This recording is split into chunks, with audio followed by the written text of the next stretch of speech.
The strobe lights of 3 patrol cars trapped me in a blinding swirl of red and blue, just as I ignited the engine to escape the Miller estate in Palo Alto. My name is Blair, and at 29 years old, I have spent my entire career mastering the intricate architecture of digital security systems, only to find myself staring down the cold barrel of a service weapon. "Step out of the vehicle with your hands behind your head immediately," the officer bellowed with a voice that vibrated through the reinforced glass of my sedan. I complied with the clinical precision of a ghost, feeling the biting chill of the night air as the metallic click of handcuffs signaled the systematic destruction of my reputation. The lead investigator leaned in to growl that I was being processed for the attempted murder of my own blood and the grand larceny of the family trust funds. I looked toward the grand balcony to see my brother Beau flanking my parents with a performance of choreographed horror that made me look like a predatory monster. The sheer audacity of their betrayal hit me harder than the freezing rain, because I realized every piece of evidence had been meticulously planted to bury me alive. They believe they have successfully locked the cage around their perfect scapegoat, but they are about to learn that a data architect never leaves her own house without a backdoor. If you want to see how a digital trail of breadcrumbs can incinerate a lifetime of lies and bring a corrupt dynasty to its knees, make sure to subscribe and hit the notification bell so you do not miss a single move of this surgical revenge. This systemic fracture within my family did not occur by chance, but rather ignited 6 months ago when the $6 million trust fund established by my late grandmother officially became active. My father Winston and my mother Gwendolyn, along with my older brother Beau, had long viewed my existence as a convenient financial instrument rather than a person with my own aspirations. I had built a successful career in cybersecurity through sheer grit, while Beau spent years squandering every opportunity provided by our family name on high-risk ventures and reckless lifestyle choices. The tension reached a boiling point when I discovered that Beau had been secretly siphoning funds from our parents' joint accounts to fuel a disastrous obsession with leveraged cryptocurrency trading. He had managed to accumulate a staggering debt with underground predatory lenders who were now threatening his physical safety if he did not produce a massive payment within 24 hours. My parents were fully aware of his failures, yet they chose to shield him from the consequences of his actions, while looking at my inheritance as the only viable solution to their mounting crises. The trust fund was protected by an exceptionally sophisticated security architecture that required my specific deep-layer biometric authentication through my personal encrypted devices. This meant that no amount of legal maneuvering or parental intimidation could grant them access to the capital without my direct and conscious cooperation at every single stage of the process. My father summoned me to his private study, where he and Gwendolyn attempted to coerce me into signing over full management rights of the fund to Beau, under the guise of protecting our family legacy. "Blair, you have more than enough for yourself, so you must do the right thing and help your brother settle these unfortunate obligations before he loses everything," Winston stated with a cold authority that left no room for sentiment. I looked at their expectant faces and felt a profound sense of isolation because I realized they were willing to bankrupt my future just to maintain their thinning veneer of social status. I flatly refused their demands because I knew that giving Beau access to that much liquid capital would only accelerate his downward spiral and ultimately destroy the hard-earned security my grandmother had intended for me. Mom tried to use emotional manipulation by weeping about the shame of a public bankruptcy while claiming that my refusal was an act of cold-blooded betrayal against the people who raised me. I stood my ground against their collective pressure because I understood that the moment I surrendered my biometric keys would be the moment I became entirely obsolete in their eyes. Beau stood in the shadows of the hallway listening to our heated exchange, with a desperate expression that quickly hardened into a terrifyingly calculated resolve when he realized I would never break. He understood that as long as I held the power to authorize those transactions, he would remain a hunted man with no escape from the violent debt collectors closing in on him. If he could not convince me to give him the money voluntarily, he would have to find a way to remove me from the equation or place me in a position where my civil rights were stripped. Winston and Gwendolyn eventually reached a silent consensus with Beau during a private meeting later that night, because they believed that my incarceration would allow them to assume legal guardianship over my assets. They were willing to sacrifice my freedom and my professional life to secure the millions they needed to erase the stains of their own incompetence and greed. Everything changed at 7 in the evening when the long-standing silence from my family was broken by a sudden phone call from Gwendolyn. My mother spoke with a soft and uncharacteristically apologetic tone while inviting me back to our estate in Palo Alto for a reconciliation dinner. She claimed that the previous hostilities regarding the trust fund were merely a misunderstanding and that they simply wanted to settle some minor family paperwork in a peaceful atmosphere. I felt a lingering sense of suspicion, yet the hope of mending our fractured bond convinced me to drive toward the mansion for what I believed would be a fresh start. Upon my arrival, Beau greeted me with an awkward smile that I mistook for genuine remorse as he stood by the kitchen island preparing a tray of herbal tea. He looked me in the eye while insisting that he had personally brewed this blend to apologize for his aggressive behavior earlier that morning. "Drink some tea, Blair. I hand-brewed it to say I am sorry for how I acted today," he said, while handing me a delicate ceramic cup. Winston sat at the head of the dining table and motioned for me to join them with a welcoming gesture that felt almost natural. "Do not worry anymore, my dear. Tonight we are only going to discuss the future of this family," Dad added while Gwendolyn nodded in silent agreement from the opposite side. I took a few sips of the warm liquid because I wanted to show them that I was willing to move past the bitterness of our financial disputes. Within minutes, a heavy and terrifying sensation began to crawl through my limbs while my vision started to blur at the edges. I tried to speak, but my tongue felt like lead, and my vocal cords refused to cooperate as the teacup slipped from my paralyzed grip. Beau remained seated with a chillingly calm expression while watching me sink into the deep leather cushions of the sofa. He did not move to help me even as my eyelids became too heavy to hold open against the overwhelming wave of forced exhaustion. As soon as my consciousness faded into darkness, Beau stood up and began the meticulous process of transforming the quiet living room into a crime scene. He took a small vial of a mild but toxic chemical and carefully poured the remaining drops into the teapot to ensure the forensic evidence would point toward intentional poisoning. Winston and Gwendolyn abandoned their calm facade and began to swallow a pre-prepared liquid that would induce immediate vomiting and visible physical distress. They positioned themselves on the floor where the primary security camera would have a clear view of their struggle, while Beau began to scatter my personal belongings around the table. He worked with a terrifying efficiency to wipe his own fingerprints from the tray, while making sure my touch was clearly imprinted on the toxic vial. My parents continued their coordinated performance of agony to create a visceral recorded history of the supposed attack that would later be used to destroy my life. Beau scanned the room one final time to ensure every detail aligned with their story before he reached for his phone to initiate the emergency call. He was preparing to invite the authorities into a nightmare that he had surgically designed to frame me for a crime I never intended to commit. The silence of the mansion was about to be shattered by the arrival of first responders who would only see the aftermath of a daughter supposedly turned monster. The calculated silence of the mansion was shattered at exactly 9 in the evening when Beau initiated his frantic emergency call to the authorities. He projected a voice filled with manufactured terror while claiming that I had suffered a mental breakdown and intentionally poisoned our entire family over a financial dispute. "Help, my sister has gone crazy. She put something in my parents' tea, and now they are not breathing right."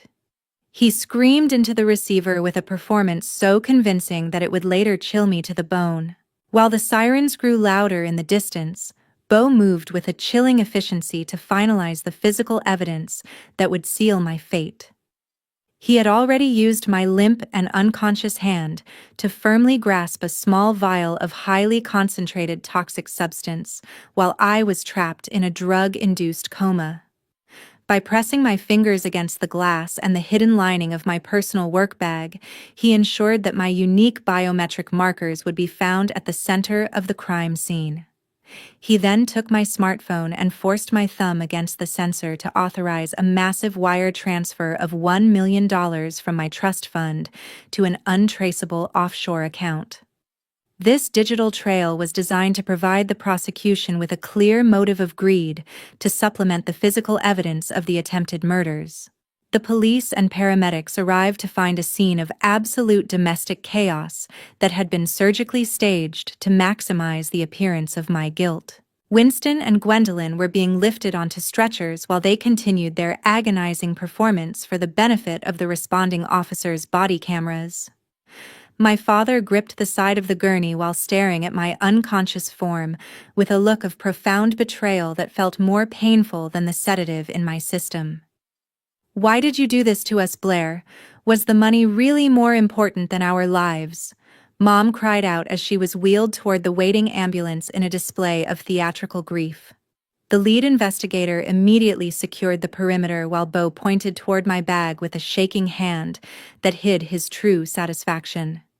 The officers discovered the toxic vial exactly where it had been planted, and they quickly confirmed that the residue matched the substance found in the family teapot. My smartphone was seized as primary evidence because the system logs clearly showed that the lethal transaction had been approved with my biometric signature just moments before the 911 call. Every forensic detail seemed to confirm the narrative that I had attempted to eliminate my parents to secure a fortune before they could challenge my control of the assets. I was eventually carried out of the house in handcuffs, while still caught in a state of semi-consciousness that left me unable to defend myself or explain the nightmare.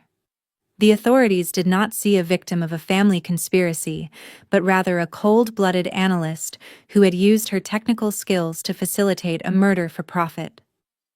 Bo stood in the driveway watching the taillights of the police cars fade into the night, while he silently celebrated the successful execution of his ultimate betrayal.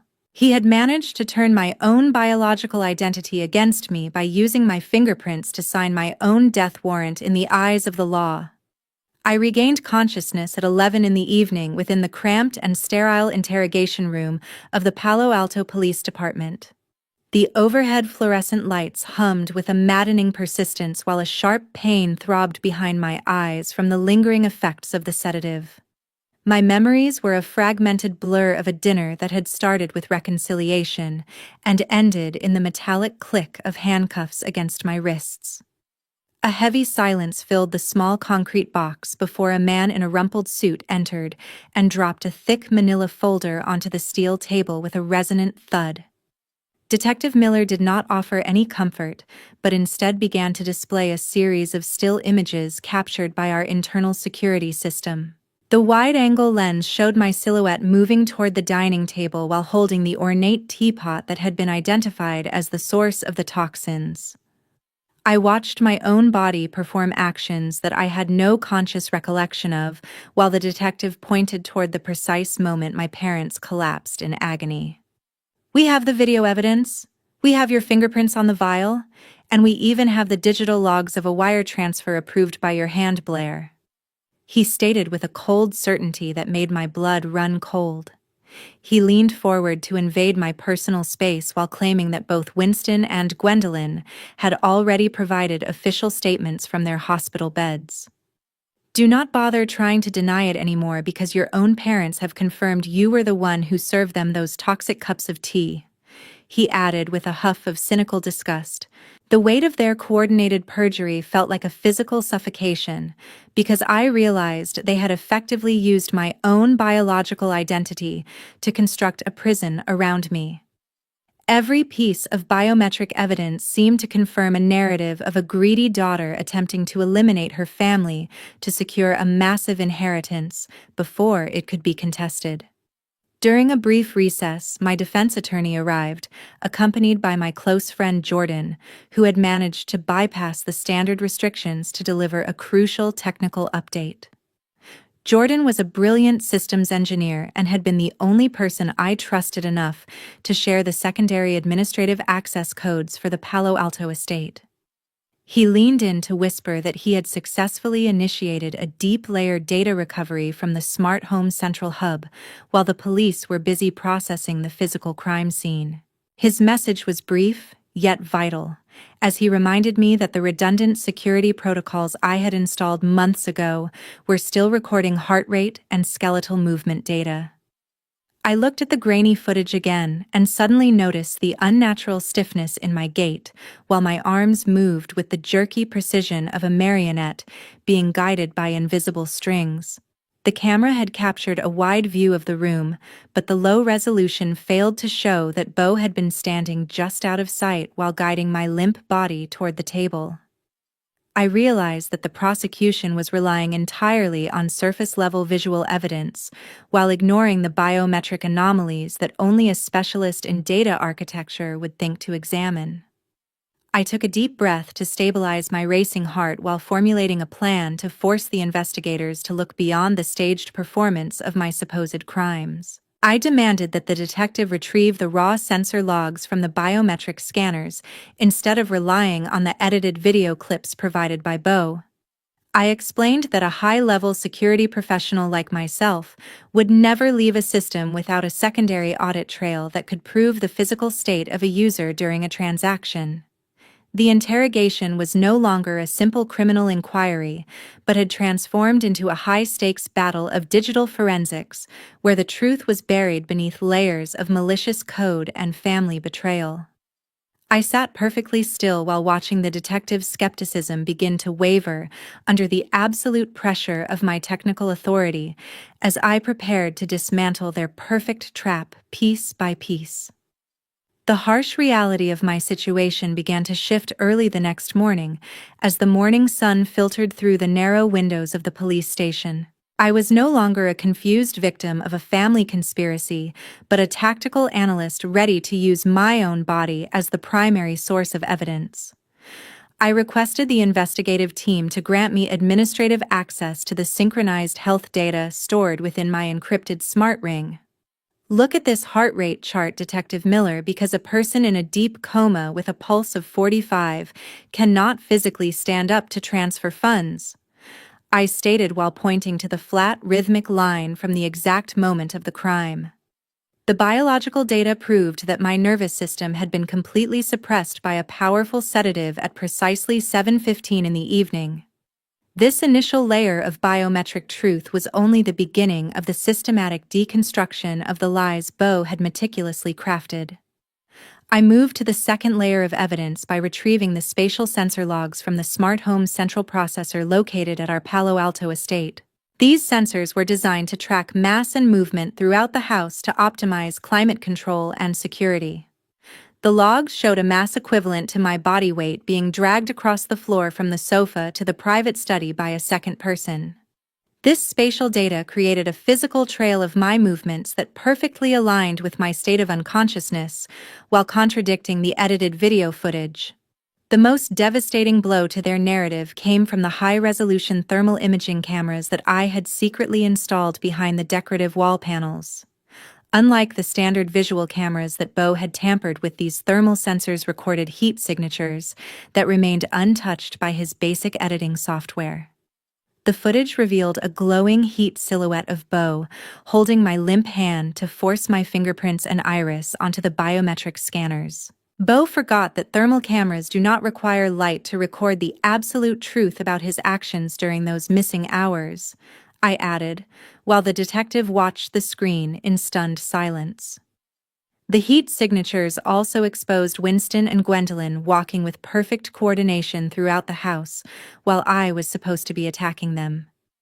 Detective Miller began to exhibit a visible shift in his demeanor as the perfect alignment between my biometric data and the physical sensor logs became undeniable. He realized that the prosecution was no longer dealing with a simple poisoning case, but a massive and coordinated conspiracy to commit forensic fraud. Jordan worked closely with the Technical Crimes Unit to secure a warrant for the immediate seizure of Beau's personal mobile devices. The forensic scan of his phone revealed a comprehensive history of dark web searches for high-potency sedatives and mild toxins dating back several weeks. This discovery provided the final piece of the puzzle by establishing a clear timeline of premeditation and intent that Beau could no longer explain away as a misunderstanding. The investigators were now looking at the Miller family, not as victims of an ungrateful daughter, but as a pack of predators who had turned on their own. My father and Gwendolyn were still at the hospital, continuing their performance of suffering, unaware that their digital footprints had already betrayed them. The overwhelming weight of the technological evidence was creating a surgical strike against their lies that no amount of expensive legal maneuvering could ever hope to deflect. I sat in the interrogation room with a renewed sense of clarity while watching the legal net finally begin to tighten around the real criminals. The truth was no longer a matter of my word against theirs, because the digital architecture of our own home had become my most powerful witness. The atmosphere within the interrogation room grew heavy with anticipation at exactly 1 p.m, as I prepared to deliver the final blow to their elaborate deception. I requested Detective Miller to establish a secure link to the central entertainment system of our Palo Alto estate through a hidden administrator portal that I had developed. This secret backdoor was designed for emergency system recovery and remained completely invisible to any user who did not possess my specific high-level encryption keys. The detective watched with a focused intensity as the audio feed began to buffer, while the speakers in the interrogation room suddenly crackled to life with a crystal-clear transmission. The entire room fell into a profound silence when the triumphant voice of Beau echoed through the concrete space as he spoke to Winston in the comfort of their living room. He was boastfully recounting how the entire scheme had exceeded their expectations, while laughing about the sheer simplicity of framing me for the supposed poisoning. Just as long as Blair stays behind bars for 10 years, those $6 million will finally be ours to control Dad. Beau stated with a terrifying level of satisfaction. He sounded like a man who believed he had already won a complex game of chess by successfully sacrificing his own sister to the legal system. Winston responded with a confident tone while leaning back in his chair and assuring Beau that their legal team had already verified every aspect of the crime scene. He believed that the physical evidence was so overwhelming that no court in California would ever look beyond the toxic teapot and the biometric logs. Our attorney confirmed there are absolutely no holes in the narrative we created, so we just have to wait for the formal charges to be filed, my father added with a cold authority. He was already discussing the process of securing a legal guardianship over my assets, while I was supposedly rotting in a pre-trial detention center. Gwendolyn joined the conversation with a slight tremor of anxiety in her voice, as she questioned Beau about the possibility of the police discovering the sedatives in the kitchen. She was worried that a more thorough forensic sweep might find traces of the drug-induced coma they had forced upon me during that reconciliation dinner. Beau dismissed her concerns with an arrogant wave of his hand, while claiming that he had already scrubbed every surface and disposed of the empty vials in an untraceable location. She will never know that this family was the one that sent her to prison because she was too busy trusting us to see the trap, he whispered with a chillingly cold finality. Detective Miller stood up with a look of absolute fury while realizing that he had been manipulated into participating in a systematic attempt to destroy an innocent citizen. He did not waste a single second before reaching for his radio to coordinate with the local tactical units stationed near the hospital and the Miller estate. The lead investigator issued an immediate order for a high-priority arrest warrant to be executed against Winston and Beau for felony conspiracy and obstruction of justice. The self-assurance that had fueled their betrayal was about to be obliterated by the arrival of the very officers they had summoned to facilitate my destruction. I sat perfectly still while listening to the final echoes of their laughter because the sound of my family's celebration felt like a definitive severance of our shared history. The digital architecture of our smart home had captured every word of their confession, while they believed they were operating in total secrecy behind their fortified walls. This recording was the absolute evidence that would transform my supposed Moosat case into a federal investigation against the people who shared my DNA. I watched the detective exit the room to lead the raid, while I remained caught in the cold clarity of a woman who had finally secured her freedom at the cost of her family. The tactical units initiated a coordinated raid on the law office in downtown Palo Alto, just as Bo and Winston were preparing to finalize the illegal transfer of my assets. They were caught in the act of signing the documents that would have granted them total guardianship over my trust fund, while I was still trapped in a police station. The self-assurance that had fueled their betrayal evaporated instantly when the metallic click of handcuffs echoed through the expensive mahogany office of their attorney. Bo began to shout a series of desperate lies, while Winston remained frozen in a state of absolute shock because he never anticipated that his daughter could outsmart his elaborate scheme. Gwendolyn was later apprehended at the hospital where her performance of medical distress was quickly debunked by the arrival of federal investigators. The legal consequences within the United States justice system were swift and uncompromising for the individuals who had so casually discarded their own flesh and blood. Bo was sentenced to 12 years in a high-security state prison for felony fraud and aggravated assault involving the administration of restricted sedatives. Winston and Gwendolyn faced a catastrophic financial collapse because their involvement in a criminal conspiracy led to the total liquidation of their remaining assets and property. They were ultimately sentenced to house arrest in a small and dilapidated rental unit located in a neighboring state where the social status they once prized was permanently obliterated. I successfully recovered the full $6 million and decided to reallocate a significant portion into a biosecurity foundation to protect vulnerable heirs from similar family abuses. My rebirth was not accompanied by a sense of forgiveness, but rather by a cold and calculated resolve to sever every remaining link to the Miller lineage. I officially legally changed my name and erased every digital footprint that could allow my biological parents or brother to ever contact me again.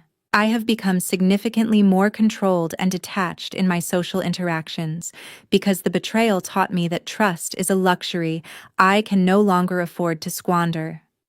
My existence now serves as a definitive warning to anyone who might dare to threaten the boundaries of my survival or the wealth I have surgically secured through my own intellect. The woman who entered that dinner with hope died that night, while the architect who emerged from the interrogation room has built a fortress around her future. Final message sections. This production is presented by our channel as an educational narrative designed to convey critical messages regarding personal boundaries and rational crisis management. We emphasize the vital importance of utilizing the law and systematic logic to navigate the complex betrayals that can occur within even the closest relationships. Blair demonstrated an absolute resolve by prioritizing her own survival and choosing to sever all emotional ties with her toxic family members. This decisive action highlights her strength, while the antagonists faced a predictable and devastating ruin that resulted directly from their own malicious choices. Their ultimate downfall serves as a just conclusion to their greedy conspiracy. The events of this story offer several profound lessons regarding the nature of greed and the necessity of self-preservation in the modern world. True security is never found in the proximity of blood relatives, but in the meticulous control of your own biological and digital identity. Personal boundaries must be treated as absolute, and any attempt to manipulate those boundaries under the guise of family loyalty should be met with immediate rational resistance. Mastery of technology and an understanding of the legal system are the most effective weapons for protecting the truth against coordinated campaigns of character assassination. Bottomless greed can turn even our closest loved ones into the most dangerous strangers, and only a clear, rational mind can help us escape the traps of emotion. We sincerely appreciate every viewer who has patiently listened to the conclusion of this intense journey of betrayal and rebirth.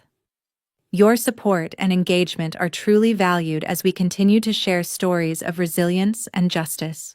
How would you have handled such a calculated betrayal if you were in Blair's position? Please share your sharpest thoughts and perspectives in the comments below.